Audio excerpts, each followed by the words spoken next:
Hey guys, thanks for coming back to the channel tonight. Tonight I wanted to cover some broadheads. Now you got two types, you got fixed and you got mechanical. I'm gonna try and explain the differences and different scenarios in which you would use one over the other, and I'm gonna talk about two examples from each group. So first up, I'd like to cover fixed broadheads. Fixed blade broadheads have been around since the dawn of time, when everybody started shooting arrows at big animals. They've stuck around because, well, they work, number one. Number two, they're easy to use. There's no worrying about blades having to deploy, any of that stuff. They're just fixed. That's why they're called fixed broadheads. The two examples I got for you tonight are the Magnus Black Hornet Serrazer. So it's a great head, love it. Cover a little more details about it later. And then I've got a Wasp drone. This would be an example of a replaceable fixed blade broadhead. They're great, easy to use, and same principle, so you don't have to worry about any blades popping out, any of that kind of stuff. So now with fixed broadheads, the advantages you're gonna see, you're gonna get deeper penetration into your animal. So if you're going after an elk, a bear, moose, something big that you need to get into that vital zone, you're gonna wanna shoot a fixed blade probably, because you're gonna see a lot deeper penetration with them. Another thing to note about fixed blades is usually, and in most cases, the blades are a lot thicker. They're thicker, they're more durable, and they're gonna last a lot longer. They're a lot less flimsy. Now, what you notice with the Black Hornet is these are serrated. The blades are thick enough to where they can do a serration on them. And what that does is when this is going through an animal, these serrations are grabbing extra tissue and cutting it. So you're getting more cut than you're actually seeing along the length of the blade. Another thing that's really nice about these broadheads is that they do fly with my field points. That may or may not be true for yours, but for me it was. And then you see me doing a spin test here. They spin straight, they're good broadheads. And I had really good luck with the drones as well. I didn't have any tuning issues. And that's one of the things that you're gonna hear as a knock against fixed blades, is that they're hard to tune. Well, yes and no, they can be.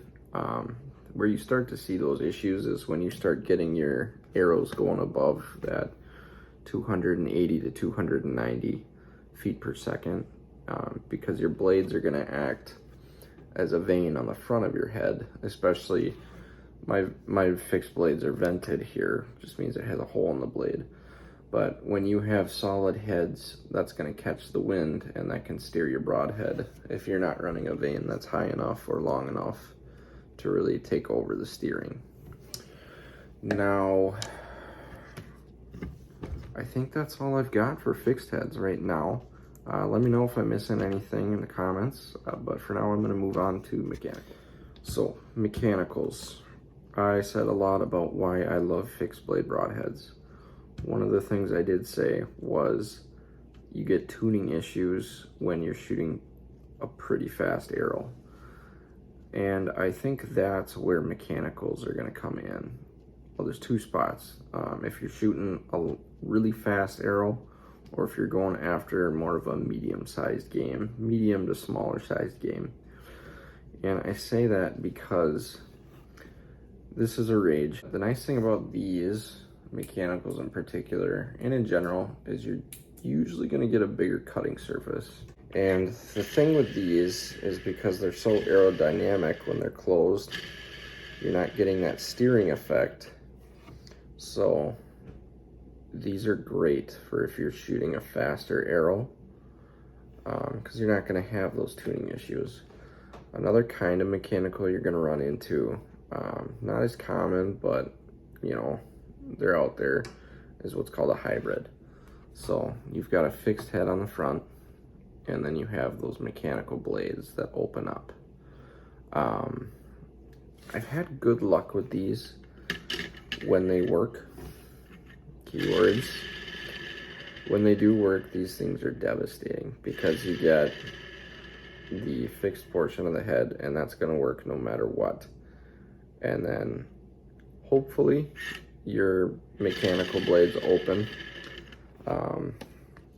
Like I said, I'm about 50-50 with those, so I decided this year that I'm gonna make the switch to fixed blade broadheads and kind of stick with them. But yeah, a thing to watch out with mechanicals is that the blades are typically thinner, like I explained earlier. So when they hit something hard, like a shoulder blade or a rib, instead of cutting through it, they bend around it. I gotta sharpen these blades, don't worry, my fingers are safe. But they'll typically bend around it, and if it bends enough, you'll get either the blade will snap off or it'll retain that bend. So what I found with mechanicals is in most cases, there are a few that are tough enough to shoot again, but in most cases, a mechanical is gonna be a one and done. So that wraps it up for mechanicals. Guys, thanks again for coming to the channel and supporting me. I know that some of these videos are a little rough. Like I said, I'm just starting out, so stay with me and we'll get there eventually. But thanks again for checking out the channel, and comment, like, and subscribe. Tell me what you want me to review next. Thanks.